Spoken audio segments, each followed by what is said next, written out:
Assalamualaikum warahmatullahi wabarakatuh. Selamat siang pemirsa TVRI Jambi dimanapun Anda berada. Dan tentu senang sekali rasanya saya Roni Yusra dapat kembali hadir menyapa Anda dalam program Jambi Bicara. Dan pasca putusan Mahkamah Konstitusi berkaitan dengan uji material Undang-Undang Pemilu, ada beberapa hal sekelumit hal yang perlu kita bahas berkaitan dampak dan implikasinya terhadap penyelenggaraan pemilu 2029. Dan untuk khusus membahas tema ini, secara khusus kami hadirkan dua narasumber yang tentu tidak asing lagi di TVRI Jambi. Yang pertama telah kami undang ke studio TVRI Jambi pengamat hukum tata negara dari Universitas Jambi, Bang Dr. Arfai. Assalamualaikum, selamat siang Bang Fai. Waalaikumsalam warahmatullahi wabarakatuh. Selamat Sehat siang. ya? Alhamdulillah. Lama kita nggak duduk bahas pemilu. Oh iya, ini kesempatannya. Dan pemirsa juga tentu tidak asing lagi nih, pengamat politik kita, ya, langganan di TVRI Jambi, Bung Dr. Farudin. Oke. Ya, ya sering ketemu Bang, tapi bahas sering. pemilu, Iya, bahas pas pemilu. pilkada selesai. Betul. Baru ini kita duduk baru ini lagi. ketemu lagi kita bahas Iya. soal politik dan hukum juga. Gitu. Ya. Baik, pemirsa, selama 60 menit ke depan kita akan mengulas dan membahas terkait mengenai pasca putusan Mahkamah Konstitusi berkaitan dengan uji material Undang-Undang Pemilu. Baik, langsung saja nih saya ke Bang Pai. Bang Pai, sebelum kita berbicara material, implikasi dan sebagainya, ada yang menarik terkait mengenai argumentasi begini. Terlepas Anda untuk setuju atau tidak, begitu. Ada yang mengatakan kalau dicermati putusan MK ini justru membuat norma. Ya, ada yang mengatakan seperti itu. Justru membentuk norma. Padahal secara hakikatnya ada yang memahami bahwa Mahkamah Konstitusi itu kan justru menguji ataupun memberi tafsir terhadap sebuah norma dengan Undang-Undang Dasar. Nah, pandangan Anda khusus terhadap putusan ini?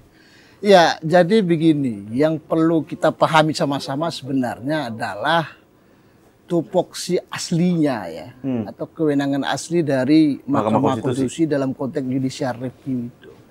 Karena hakikatnya MK itu kan dia diletakkan sebagai lembaga mengamankan Undang-Undang Dasar 1945. Ya. Kemudian dalam mengamankan itu adalah dia penafsir tunggal. Pemaknaan setiap pasal dari Undang-Undang Dasar 45. Maka lahirlah judicial review. Ketika undang-undang dalam proses politik dibuat oleh DPR, kemudian ada tidak sesuai menurut masyarakat dengan tata nilai, sehingga tata nilai itu ditafsirkan oleh masyarakat, ada ketidaksesuaian dengan Undang-Undang Dasar 45. Maka orang minta ke dia, ke MK, tolong tong MK, ini menurut kami, ini pasal, menurut tafsir kami, kata dia kan, tidak sesuai dengan makna dalam Undang-Undang Dasar 45. Maka kalau dalam itu berarti MK tinggal memaknai saja.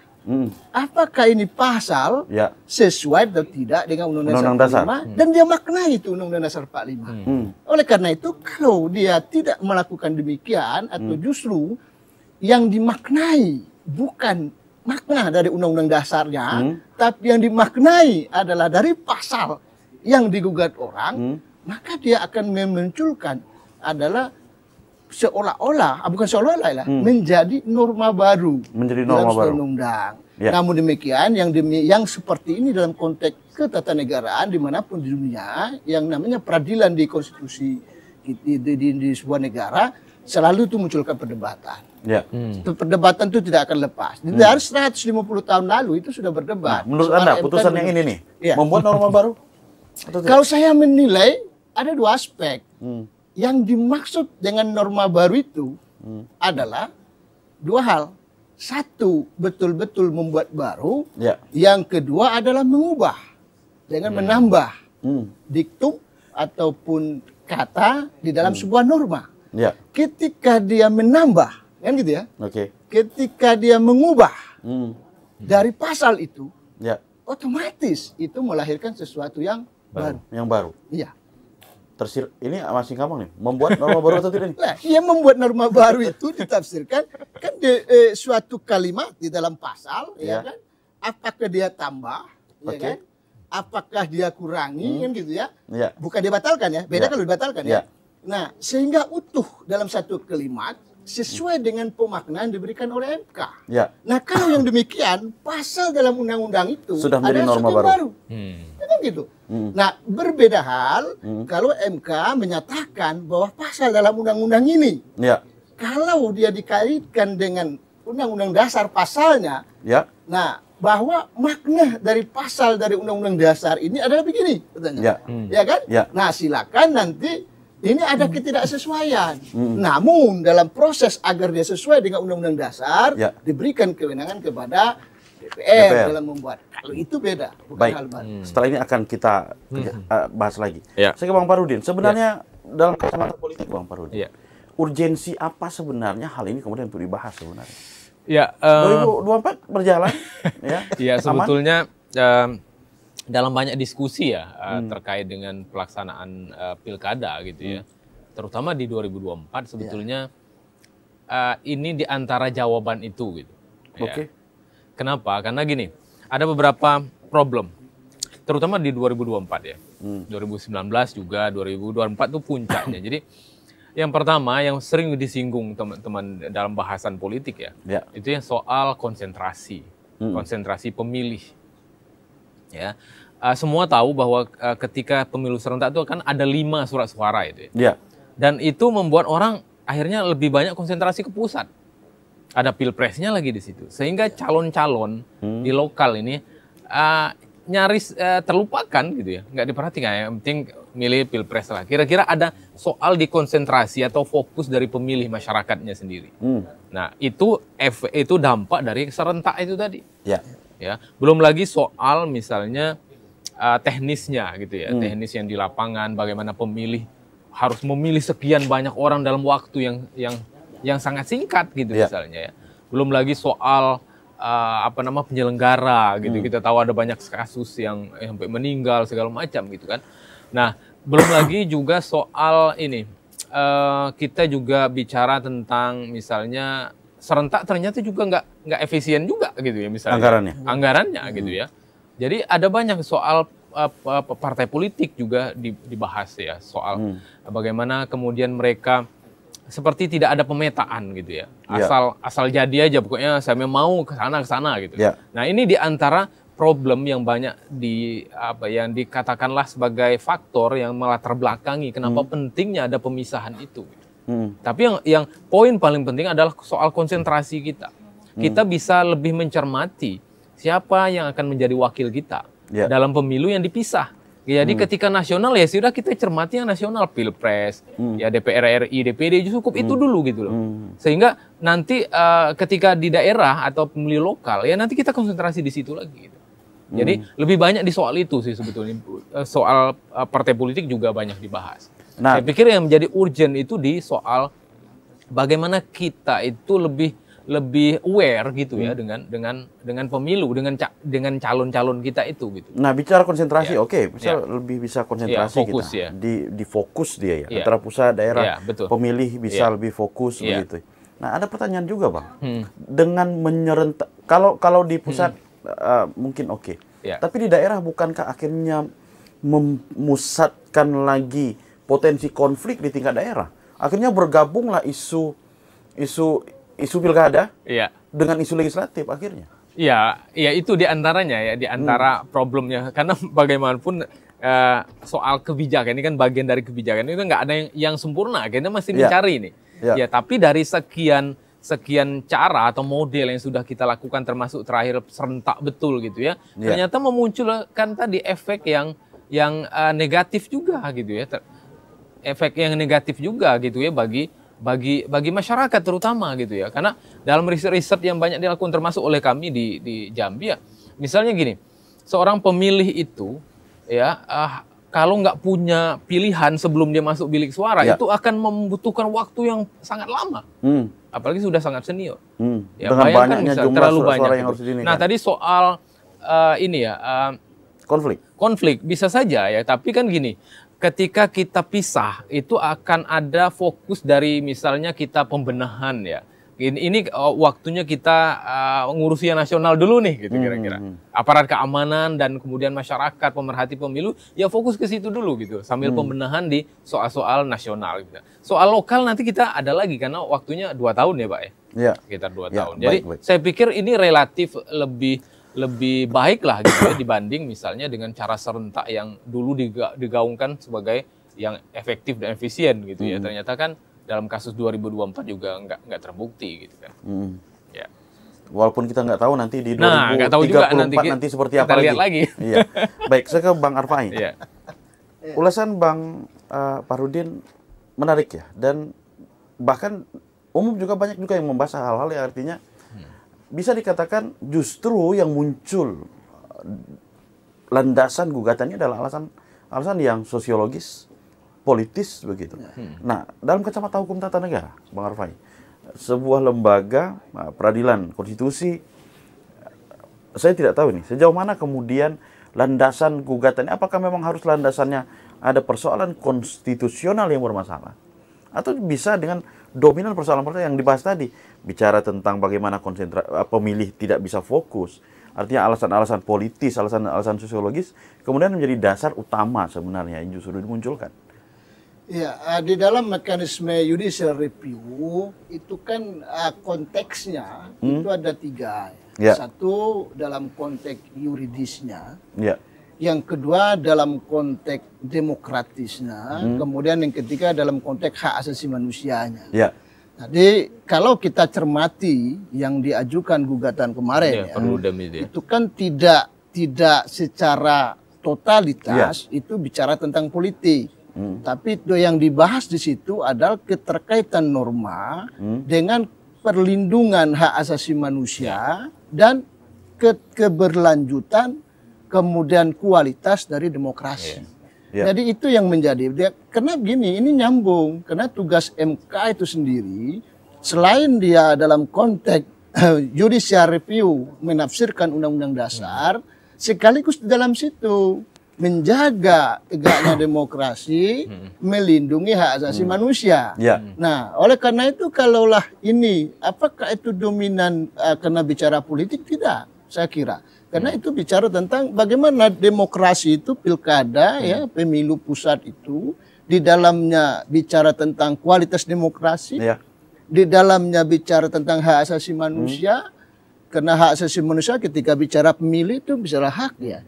Kemudian ketika bicara bicara kualitas yang dipilih nanti pada saat dia membangun juga bicara hak. Nah, ini menjadi dasar sebenarnya adalah hal yang lumrah lah di dalam hal MK memutuskan yang hari ini. Gitu. Jadi tapi core-nya tetap harus landasan konstitusi. Iya, landasannya diawali dari ada pasal yang pasal ini membuat korban, ya kan gitu ya, membuat orang dirugikan. Konteks dirugikan itu 2. Satu memang dirugikan asli orangnya, yang kedua adalah tafsir ilmiah.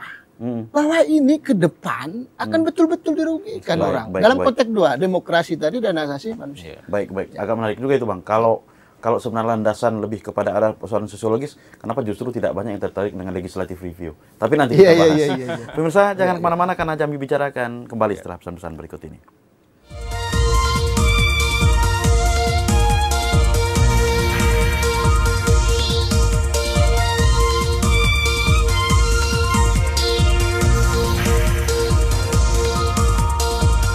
Baik, terima kasih pemirsa masih bersama kami dalam program Jambi Bicara. Kita masih bahas berkaitan dengan pasca putusan MK terkait mengenai penyelenggaraan pemilu 2029. Baik, secara politik, Bang. Ya. Mungkin boleh dikaitkan dengan kondisi politik lokal ya. Satu, di saat memang ada pemisahan antara ada yang mengatakan tidak setuju, Bang Pai, istilah nasional dengan daerah. Seolah-olah kita menjadi federal, gitu. Pusat dan daerah, begitu ya. Nah, pusat dan daerah, begitu ya. Secara politik, ini kan tidak sedikit sebenarnya. Satu isu, kita bahas isu, Bang. Pilkada 2024 banyak potensi calon tunggal. Betul. Sebelum kemudian MK juga dengan putusan MK juga akhirnya memberikan peluang muncul berkurangnya calon tunggal itu tadi. Nah, tapi kemudian dengan diserentakkannya lagi di tingkat daerah, tidak sedikit orang kemudian akan menghitung ke legislatif atau ke eksekutif. Nah, apakah isu ini juga bisa terjawab dengan putusan yang seperti ini? Ya, saya pikir di antara motivasinya itu kan adalah bahwa kita pemilih ini kan punya waktu yang banyak gitu ya, waktu yang cukup untuk mencermati gitu. Sekaligus juga itu kan dari sisi publik ya, dari sisi pemilih. Kemudian dari sisi kandidat kan juga seperti itu sebetulnya, mereka bisa berkonsentrasi gitu kan. Nah, ini yang menarik dengan putusan ini ya.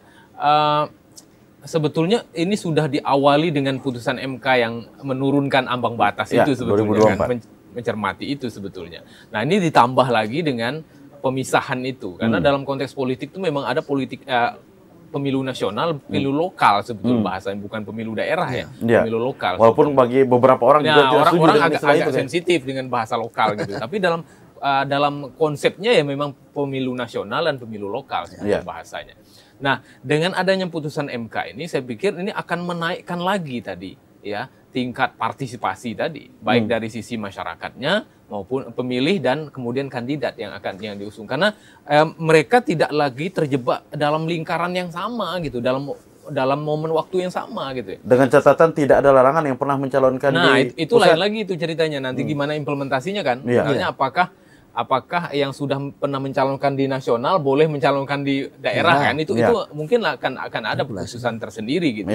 Tetapi kalau tidak, saya pikir ini juga membuka peluang yang luas sebetulnya partisipasi ya. Karena kita ingin memang jangan sampai misalnya calon tunggal lah, atau minimal itu ada dua kandidat yang akan berlaga gitu. Bahkan kalau bisa lebih dari itu. Ya, sehingga masyarakat itu punya pilihan. Alternatif pilihan dari yang ada ini gitu. Nah, saya pikir dengan adanya putusan seperti ini ada potensi bertambahnya tadi kandidat ya yang akan berlaga di pilkada terutama gitu ya. Dan justru akan meningkat. Ada kemungkinan seperti itu karena gini. Yang pertama kan tadi soal orang terkonsentrasi di nasional karena serentak. Sehingga nggak menarik gitu ya ketika dihadapkan antara pusat dengan daerah kan orang lebih menarik ke pusat gitu misalnya. Nah, belum lagi kalau kita lihat misalnya peluang-peluang gitu ya, karena sudah diturunkan ambang batasnya, otomatis ke depan kan ada banyak orang yang akan berlaga juga di pilkada. Sehingga saya pikir akan ada peningkatan dari sisi partisipasi. Misalnya contoh gini, kami punya data gitu misalnya, ada beberapa pemilih yang kita temukan itu misalnya, dia nggak tahu itu, dia milih di daerah itu siapa yang dia pilih itu nggak tahu. Asal coblos saja. Terutama legislatif. Bayangkan, dia yang bersentuhan langsung dengan problem masyarakat di daerah itu, mereka nggak tahu siapa. Karena terkonsentrasi yang penting DPR, DPD, segala macam. Nah harapannya memang pemisahan ini ya membuka itu peluang partisipasi yang tinggi termasuk juga konsentrasi dan fokus masyarakat. Begitu juga dengan kandidat. Harapannya kan seperti itu ke depan. Akan sangat menarik sebenarnya Bang. Apalagi bicara 2029 ada potensi yang sudah 2 periode itu gubernur dan 2 kabupaten yang sudah 2 periode dan selebihnya peluang baru periode banyak pertama. Sekali kandidat untuk pilgub ke depan gitu ya. Dan ini dengan cara ini saya pikir mereka kalau ini memang leading terus nanti gitu ya. Dan mereka akan mempersiapkan itu karena ini kesempatan yang baik sebetulnya untuk mereka mengabdi lagi gitu kan. Baik, saya ke Bang Arfa'in lagi. Bang, terkait mengenai kemudian tadi kan sempat dibahas bahwa norma ya terlepas apapun itu gitu ya. MK telah mengeluarkan putusan yang seolah membuat norma baru. Nah, dalam hal ini ada 2 hal sebenarnya. Masih perlukah kemudian revisi terhadap undang-undang pemilu? Itu yang pertama. Terus yang kedua, bagaimana jika ternyata dalam proses pembentukan undang-undang pemilu atau revisi undang-undang pemilu lah, kita sebut begitu oleh DPR justru menetapkan atau membentuk norma baru. Bisakah seperti itu? Nah, jadi gini, di dalam undang-undang pembentukan perundang-undangan, jawabannya itu di Undang-Undang 12 2011 tentang pembentukan perundang-undangan. Di dalam pasal 10 itu diinfokan di sana, ditegaskan di situ bahwa salah satu sumber material maksudnya isi di dalam suatu undang-undang itu adalah salah satunya yang poin D itu adalah tindak lanjut dari putusan Mahkamah Konstitusi.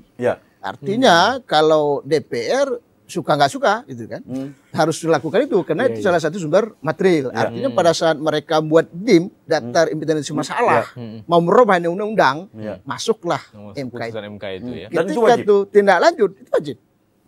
Ketika itu sudah dimasukkan di sana suka nggak suka artinya MK sudah membuat, kalau bahasa kita tata negara itu kan bahasa Mahkamah Konstitusi kan bukan bikin norma baru tapi membuat patokan.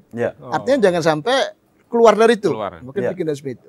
Itu yang pertama. Yang kedua di undang-undang lagi 15 2019, perubahan pertama undang-undang 12 2011 di dalam pasal 95 dikasih tahu lagi situ bahwa DPR, DPD dan pemerintah itu berwenang melakukan pemantauan dan peninjauan undang-undang sudah berlaku.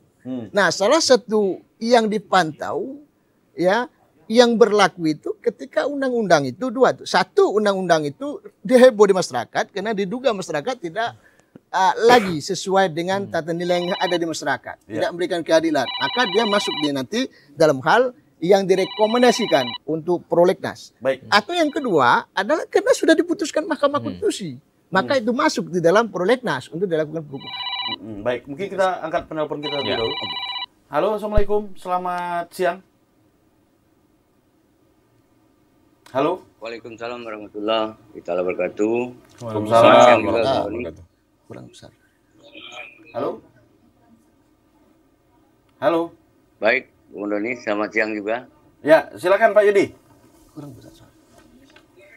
Ya, baik. Terima kasih atas waktunya yang diberikan kepada kami. Yang terhormat ya, ketemu lagi dengan pengamat hukum tata negara Dr. Arifin SMH, juga didampingi oleh Pak Dr. Farudin, SSMA, pengamat sosial Jambi. Ya tentu dari perspektif bahwa Bapak selaku pengemban ilmu masing-masing di bidangnya ya, itu masyarakat juga mempunyai perspektif tentang soal ini karena masyarakatnya lah objeknya, ya kan? Nah, masyarakat bercerita bahwa politik di Indonesia ini dalam keadaan tidak baik-baik saja. Dalam perjalanannya dari dulu sampai saat ini selalu bernuansa uji coba. Bahkan dunia mengkagetkan bahwa terjadinya pemilu serentak antar pusat daerah. Itu tidak ada di dunia manapun. Aneh. Jadi aneh. Dunia aja aneh, kita nggak aneh. Apa yang terjadi? Akibatnya bermasalah. Ya itu endingnya bermasalah. Banyak masalah, lantas putusan MK akan terjadi pusat ya pusat, daerah ya daerah. Makanya masyarakat jadi bingung. Makanya masyarakat bertanya, antara pusat di daerahnya akan terjadi, apa sebenarnya urgensi efisiensi pemilu itu sendiri kalau dipisah? Di mana efisiensinya? Nggak ada pemilu yang irit, itu nggak ada. Manfaat masyarakat itu apa benarnya dengan ada pemisahan ini? Nah terakhir bagaimana pemisahan itu menurut Bapak narasumber? Terakhir itu yang penting diedukasi masyarakat bagaimana pemisahan itu nanti menurut Bapak narasumber, diedukasi masyarakat sehingga tidak gagal paham masyarakat. Terakhir Jambi ini jangan lagi terjadi krisis kepemimpinan di tingkat level gubernur. Kita bayangkan tuh ada tokoh Cendra, Fasa, Edi Purwanto, Sultan Aidil. Loh kok cuma nanya seorang yang tidak diunggulkan melawan Al-Haris? Baik. Kan artinya dia menunggu adanya aturan yang di zona nyaman. Nanti baik. kalau dia nanti kalah, balik lagi ke DPR RI. Baik. Ini kan namanya cikundu orang Jambi. Baik. Di mana mentalitasnya? Di mana letak negarawannya? Baik. Bohong semua itu orang-orang tokoh itu. Baik. Terima kasih Pak Yudi. Kami telah menangkap intinya. Mungkin ke Bang Farudin dulu nih, secara politik nih. Menanggapi ini. Pertama, ya sebenarnya kita mau tanya juga. Apakah dengan cara begini justru lebih efektif? Kan wacana kemudian muncul ya. Pemilu serentak mulai dari 2019, putusan MK. 2024 kemudian. Harapannya kan karena ingin, salah satunya ya, paling utama itu paling sering dimunculkan itu adalah efisiensi. Apakah memang, jangan-jangan, apakah ini juga akan lebih efisien? Iya. Dalam segala hal ya, bukan kita tidak hanya berbicara cost loh. Iya. Mungkin efisien dalam konteks ini ya, penyelenggaraan dalam surat suara ya, mungkin efisien gitu. Tapi ternyata nggak efisien dalam yang lain kan? Dan nggak efektif juga gitu kan. Kalau bagi kontestan sendiri? Iya, sama nggak, tidak berubah. Tidak. Iya. Jadi efeknya nanti kan kalau misalnya dilaksanakan ini kan saya masih fokus di soal konsentrasi ya, soal fokus masyarakat itu, termasuk kandidat juga sebetulnya gitu ya. Karena yang jadi soal di serentak itu kan tadi yang saya sebut di awal, bahwa masyarakat pemilih itu tidak terkonsentrasi di daerah gitu. Padahal problem mereka gitu, masalah mereka itu ada di daerah gitu. Nggak bisa diselesaikan oleh 8 orang gitu misalnya yang di DPR RI itu gitu ya, tambah 5 gitu ya, 4 itu ya di DPD. Nggak bisa, tapi masalah mereka yang sebenarnya ada di daerah. Nah, maka dengan pemisahan ini mereka jadi terkonsentrasi di situ gitu. Jadi ketika momennya nasional ya konsentrasi di nasional. Dan ketika di lokal atau daerah namanya ya di daerah gitu. Termasuk juga para kandidat di sini. Dan ini akan membuka peluang tadi yang disampaikan oleh Pak Yudi. Ya, ada kandidat-kandidat yang potensial bisa muncul di situ gitu. Karena ada jeda yang sekian lama gitu kan, 2 tahun ya dalam putusan MK itu, minimal 2 tahun itu. Jadi apa yang terjadi terutama di Pilgub tadi disampaikan oleh Pak Yudi ya, itu sebetulnya nggak kita harapkan seperti itu. Termasuk Pak Arfai juga pasti nggak berharap seperti itu. Kita ingin ada variasi gitu, ada alternatif lain. Nah, mudah-mudahan dengan pemisahan ini gitu ya, ada alternatif lain ya, jangan lagi hanya 1 atau 2 orang, kalau bisa ya beberapa. Tapi gitu. ada yang bilang gini loh, tapi saya tidak tahu secara politik sebagaimana kemudian menanggapi ini. Ada yang mengatakan sebenarnya makin mengerucut, bukan mengerucut, makin sedikit jumlah calon. Itu menunjukkan bahwa konsensus politik itu semakin mengerucut. Tidak juga ya, itu dalam secara politik positif tidak? Tidak positif gitu, karena sebetulnya kan masyarakat harusnya punya alternatif, ya. Karena gini, kalau satu itu kesannya nanti ada politisasi, ya pasti tidak baiklah demokrasi yang hanya satu gitu. Balik lagi nanti sistem pemilu komunis nanti gaya Cina, Partai Komunis Cina, Partai Tunggal, seperti itu jadinya nggak menarik. Siapa yang akan menang udah tahu duluan gitu. Kan semakin banyak, semakin baik. Walaupun semakin banyak semakin baik nggak juga gitu ya. Artinya tidak jaminan juga yang banyak itu baik, tapi yang sedikit nggak baik itu nggak juga jaminan. Tapi artinya apa?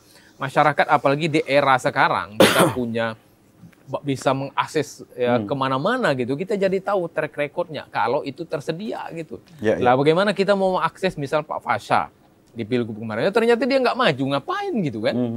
Nah artinya seperti itu. Artinya kita punya banyak pilihan-pilihan yang memungkinkan untuk kita pilih gitu. Tidak hanya yang tersedia yang sangat terbatas. Baik. Saya ke Bang Arfa ini. Ada potensi, ini kan belum pelaksanaan ya. Artinya kan ini kan masih perlu, idealnya ya, ada revisi terhadap undang-undang pemilu, kemudian termasuk penyesuaian ketentuan-ketentuan teknis di bawahnya. Gitu. Nah, tapi ini kan ada potensi nih, terutama terkait dengan masa jabatan. Karena itu ada selisih 2 tahun. Nah, kalau kita cermati baik dalam konstitusi atau dulu dalam undang-undang MD3 gitu ya, MPR, DPR, DPD dan DPRD itu kan satu kesatuan. Artinya merupakan secara konstitusional sebagai suatu ruang kelembagaan yang tidak dapat dipisahkan. Apakah ini juga tidak muncul potensi menimbulkan masalah secara ketatanegaraan, Pak Arfai? Ya, yang pertama ya, sebenarnya negara ini ya, para perumus undang-undang itu tidak berpikir cepat ketika mendudukkan DPRD. Karena DPRD yang semula dulu itu diatur di dalam undang-undang MD3. Gabung dia itu. MPR, DPR, DPD, DPRD. Kemudian di dalam ketika rejim pemerintahan daerah, khususnya di undang-undang 23 2014, maka DPRD itu sudah masuk ke situ. Dia masuk di dalam pemerintah daerah. Lengkap dengan kewenangan dan lain-lain.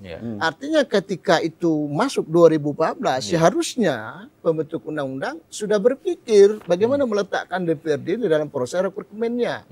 Nah, apakah serentakkan misalnya dengan pusat atau tidak? Itu yang pertama. Yang kedua, tentu ini menjadi masalah khusus DPRD ya. Dari putusan MK ini, kalau untuk kepala daerah tidak menjadi problem. Karena di dalam pasal 18 itu semuanya diperintahkan ke undang-undang. Mau kayak di 5 tahun kayak apa enggak, itu tergantung undang-undang. Ya kan, undang-undang mau ngapain. Nah, kemudian itu juga sudah punya pengalaman kita. di PJ kan gitu, dia apa pilihannya itu kan. Tetapi kalau DPRD ini yang menjadi rumit. Menurut saya problem tata negara kita di situ. Karena di Undang-Undang Dasar pasal 22 itu yang pemilu itu 5 tahun, salah satu di dalam itu DPRD. Jika ini misalnya ditambahkan nih 2 tahun atau 2 tahun setengah. Kan nggak ada PLT DPRD ya. Nah berarti berlebih ya gitu kan, berlebih. Kosong berarti. Nah pilihannya mana? Dikosongkan, maka eksekutif nggak bisa jalan. Pemerintah kewenangan anggaran, kewenangan apa sama dia. Kemudian diperpanjang, melanggar demokrasi. Karena kata kuncinya dipilih, pemilu.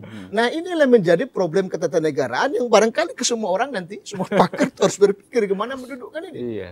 Mungkin kita sedikit, maaf saya sedikit potong. Apakah mungkin misalnya, ya ini kan kita tidak tahu ke depan seperti apa ya.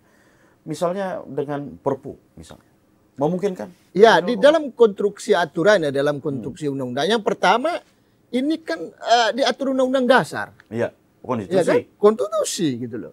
Walaupun kejadian ini di MK itu sudah 2 kali dia buatkan. MK sendiri sudah pernah menafsirkan, ya kan, judicial review yang bertentangan dengan undang-undang dasar.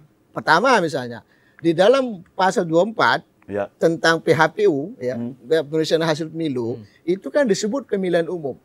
Tak ada pemilihan kepala daerah. MK tafsirkan sendiri bahwa kepala daerah itu menang kami loh. Diputuskan MK. Artinya MK sendiri yang menciptakan norma di dalam undang-undang dasar. Begitu juga yang sekarang ini gitu. Nah, maka kalau dia di mana mau meletakkan Perpu? Perpu itu betul kewenangan dari presiden. Ketika betul-betul ada kondisi norma hukum yang kosong. Nah, salah satunya apakah dengan DPRD yang ada potensi kosong?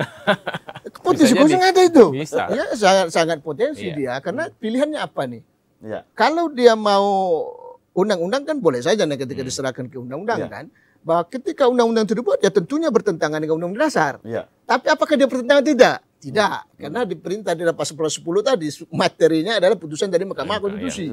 Kalaupun bertentangan, rame-rame bertentangan kan gitu kan, sudah dibuat.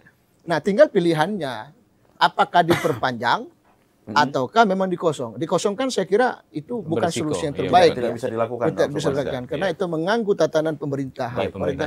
Baik, kita tahan dulu. Pemirsa jangan kemana-mana, karena Jambi bicarakan kembali setelah pesan-pesan berikut ini.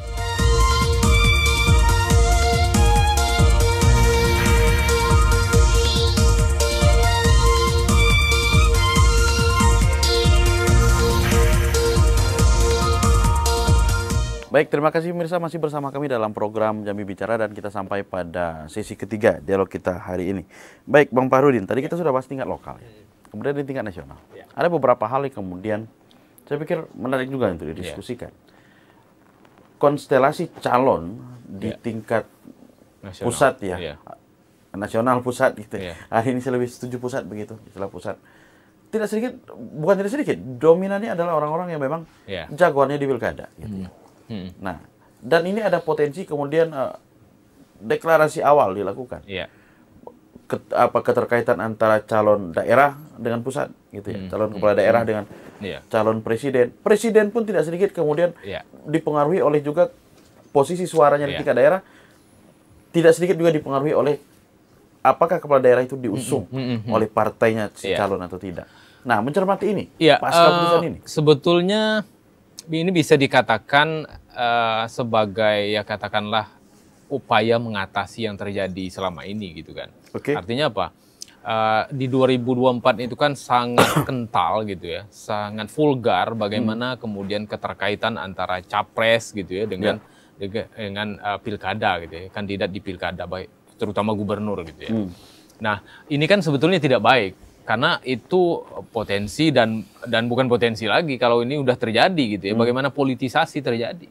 Bahkan hukum juga aspek hukum ya bisa jadi kan. Tabungan hukum nih kalau nggak dukung kira-kira. Nah kan gitu kan. Walaupun secara tidak dinyatakan dengan jelas gitu. Tapi semuanya jadi rahasia umum akhirnya. Nah inilah sebetulnya mungkin jawaban dari itu ya. Jadi ke depan seorang capres ya dia konsentrasi dengan capresnya gitu. Nggak bisa lagi misalnya bermitra gitu ya, berpartner dengan kandidat gubernur gitu misalnya di wilayah-wilayah yang punya potensi besar seperti Jawa gitu kan. Artinya secara tarik-menarik politik lebih stabil, lebih stabil gitu ya, karena ketika dia dia akan mencalonkan sebagai capres gitu misalnya, maka dia konsentrasi di situ gitu misalnya. Nah sementara nanti kita ke pilkada dia konsentrasi di pilkada lagi. Jadi nggak ada keterkaitan secara langsung gitu ya. Yang selama ini terjadi kan begitu. Bahkan ada semacam, kalau dalam teori sosial ada hubungan patron klien yang jelas gitu ya. Antara siapa patronnya ya calon presiden, kemudian kliennya adalah para kepala daerah, calon kepala daerah. Ini mudah-mudahan tidak terjadi lagi ya, karena sudah dipotong gitu ya potensi itu oleh putusan MK ini. Dan ini saya pikir kita harus dukung ya, terutama dalam konteks tadi ada politisasi birokrasi dan hukum juga ya, politisasi hukum. Jangan sampai terjadi lagi gitu dengan cara yang seperti ini. Oke, satu sisi tadi kita bahas daerah, satu sisi kita bicara di dalam sisi pemerintah, sisi sosial dan sebagainya. Tapi kita sedikit khusus Bang Farudin, misalnya DPR RI, tidak sedikit dulu, bukan tadi rata-rata ya, rata-rata dalam proses pencalonan DPR RI itu kan mendapatkan kemudian dukungan di tingkat bawah, di grassroots itu tidak sedikit akhirnya peran calon-calon misalnya nih, calon-calon di tingkat kabupaten kota. Nah dengan dipisah seperti ini, bukankah juga akan merugikan calon DPR RI sebenarnya? Akan membutuhkan energi yang sebenarnya tidak bisa bukan tidak sih, dulu juga banyak. Bukankah makin berat ini sosialisasi yang harus dilakukan? Betul. Jadi mirip juga tadi dengan apa yang terjadi di Pilpres kan sebetulnya. Mereka akan mencari klien gitu ya ke daerah, ketersambungan ya, cantolan gitu ya dengan daerah, sama dengan DPR. Jadi memang itu yang terjadi selama ini di level nasional seperti itu untuk Pilpres, kemudian DPR RI juga mereka punya cantolan-cantolan di bawah gitu. Nah, apalagi dalam satu surat suara ya, dalam satu kesempatan yang sama kan sangat mudah. Misalnya calon A DPR RI, kemudian dia bermitra dengan calon dari DPRD provinsi, kabupaten juga itu. Itu selama ini yang terjadi memang seperti itu. Nah, ini kan sebetulnya tidak. Ini dalam perspektif calon ya? Betul, dalam perspektif calon. Jadi ini kan sebetulnya tidak sehat. Karena pasti ada kecemburuan dari kandidat yang lain. Yang mungkin satu partai. Dalam satu partai kan lebih dari satu calon. Bapak A ini hanya bermitra dengan dia aja. Nggak dengan saya gitu misalnya. Padahal kita sama-sama satu partai, satu visi, mungkin satu daerah juga. Gitu. Nah, ini akan mereduksi itu gitu dengan pemisahan ini. Jadi ketika orang konsentrasi di DPR RI ya dia sendiri gitu ya, dengan membentuk timnya sendiri gitu. Ketika juga nanti dengan pilkada atau pemilu lokal hal yang sama dilakukan. Jadi rasanya ini kalau mulus-mulus saja ya tanpa ada hambatan, saya pikir ini diantara yang mungkin menjadi jawaban kita selama ini. Gitu ya. Asal tadi tidak diganggu dengan hal-hal lain gitu ya, yang terjadi nanti ke depan. Baik. Secara politik positif, Bang Arfan. Tapi begini, ini kan tadi ada satu dulu pertanyaan sebelum ke berikutnya. Mungkin jawabannya singkat saja. Apakah apakah urgent saat ini sebelum pemilu 2029 DPR RI harus menetapkan undang-undang pemilu yang baru? Ya, saya kira putusan MK ini adalah sesuatu yang positif. Karena keluarnya itu sangat jauh masuk ke tahapan pemilu.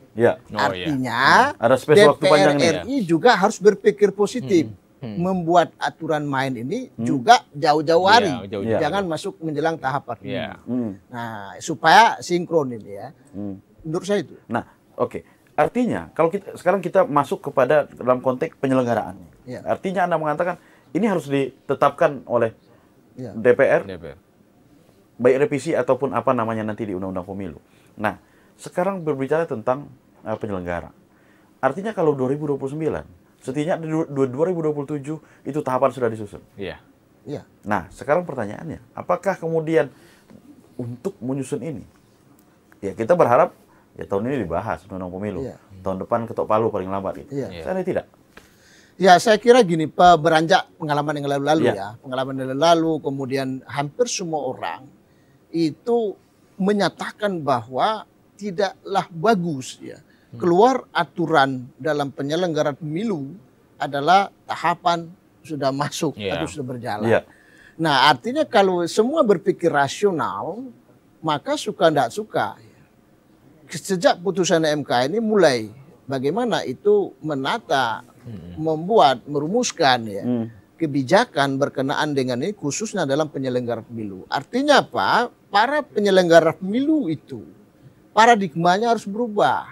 Ya, jangan lagi bahasanya itu kami tunggu-tunggu gitu loh. Iya kan? Harus berubah, harus kerjasama sama-sama ini. Karena ini momen menurut saya ya. Momen begini. Maka pertama keluar putusan MK jauh menjelang pemilu. Ya kan?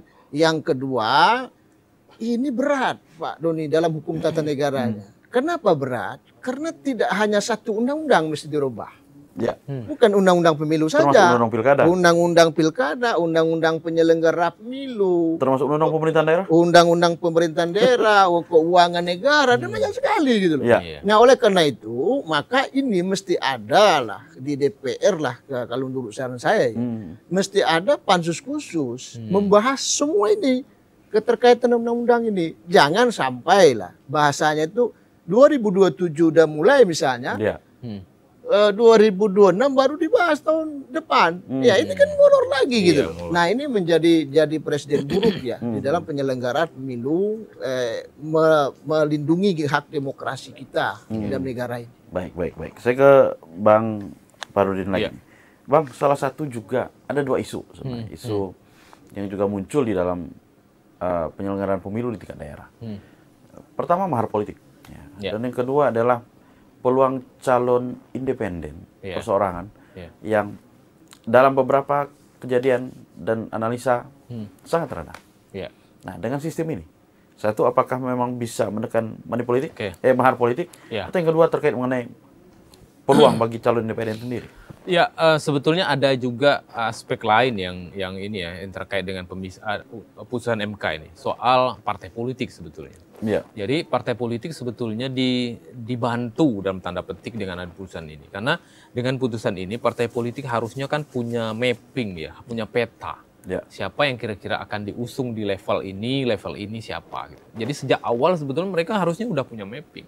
Siapa yang akan diusung sebagai capres itu sejak awal sudah tahu gitu. Karena terpisah gitu kan, beda yang tadi kan.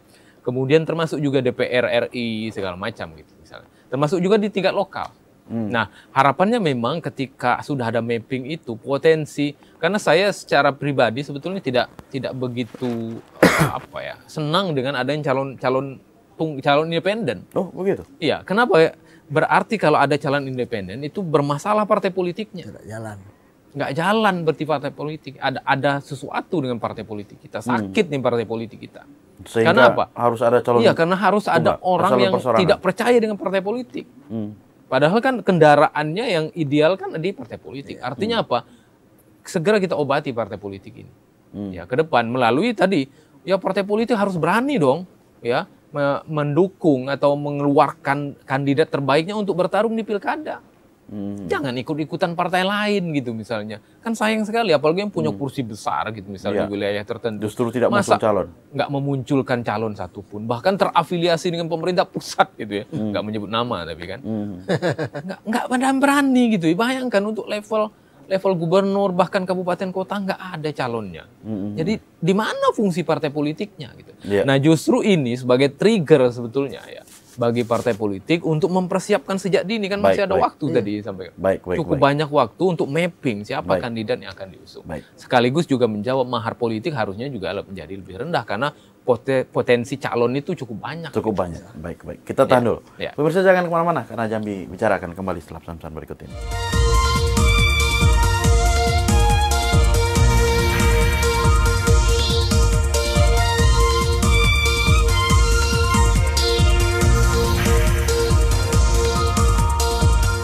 Baik, terima kasih pemirsa masih bersama kami dalam program Jambi Bicara dan kita telah sampai di penghujung acara kita pada hari ini. Baik, Bang Farudin, kesimpulan Anda singkat. Ya, kesimpulannya bahwa MK sudah memutuskan pemisahan ya, bahasa kami mungkin pemisahan antara nasional dan lokal. Dan ini semoga apa yang menjadi catatan di 2024 ini terjawab dengan adanya pemisahan ini. Dan tapi bagaimanapun kita berharap bahwa peningkatan partisipasi, peningkatan pemahaman tentang kandidat politik itu akan meningkat juga dengan adanya putusan MK yang seperti ini. Baik. Bang Arfai? Iya, saya menilai ya kita mulailah meletakkan peradilan Mahkamah Konstitusi ini sebagai pengadilan di Republik ini yang mengadili di perkara hukum tata negara kita. Oleh karena itu, putusan yang sudah dikeluarkan ini adalah bukan untuk diperdebatkan sehingga tidak selesai, tetapi diperdebatkan untuk disempurnakan, dijadikan undang-undang. Karena beban berat undang-undang yang berubah tidak hanya satu, banyak undang-undang. Nah, oleh karena itu, agar ini bisa menjadi obatnya, kalau bahasa Pak Purudin tadi, di dalam hal kondusifnya hasil dari pemilu kita maupun pilkada kita, maka jangan tunda lagi saya kira DPR bersama yang lain ya, lembaga negara lain, lembaga penyelenggara pemilu dan Menteri Keuangan dan lain-lain, Pemda dan lain-lain, Mendagri segera menyelesaikan menindaklanjuti putusan MK ini sesuai dengan pasal 10 Undang-Undang 12 2011 tentang pembentukan perundang-undangan. Baik. Terima kasih atas kehadirannya Bang Dr. Arfai, Bang Dr. Farudin dalam dialog Jambi Bicara hari ini. Pemirsa, demikian tadi dialog singkat kita berkaitan dengan pasca putusan MK terkait dengan pemilu 2029, dan tentu kita akan jumpa lagi minggu depan. Assalamualaikum warahmatullahi wabarakatuh. Waalaikumsalam warahmatullahi wabarakatuh.